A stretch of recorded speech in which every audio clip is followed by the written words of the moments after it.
So, eto na. Nung ano na nga, 1991, 19th birthday ko. Sa rooftop ng bahay ng friend ng daddy ko.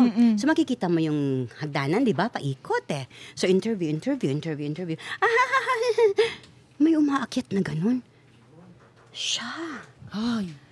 Siyempre ikaw, habang in-interview ka, yung mata mo, di ba?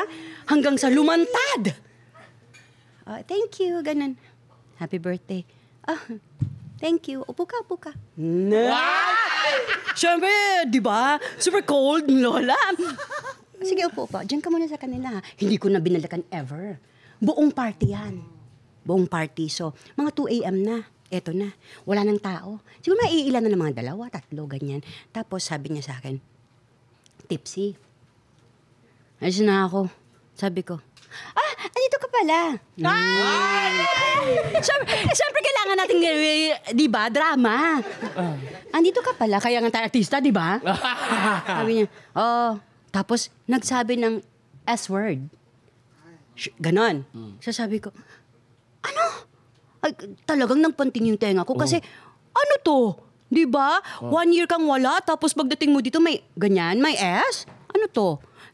Ganon. Tapos sabi sa akin, siya lang ba yung may ganyang jacket? Sino yun? Meron kasi ako isang manliligaw noon na mahilig mag-jacket. Ganon. Siya lang ba may ganyang sando? Sando?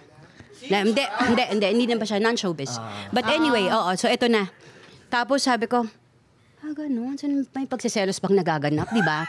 So ako parang, ano to? Ganon. Nasaan ako? Ganon, oo. Tapos biglang sabi sa akin, mas na ako.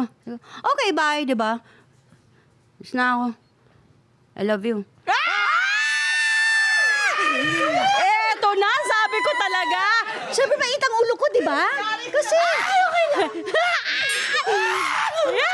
Eto na yung sagot. Parang yung mga movie ni Sharon tsaka Robin Padilla. Eto na yung sagot.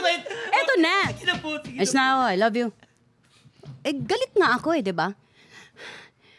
I love you too.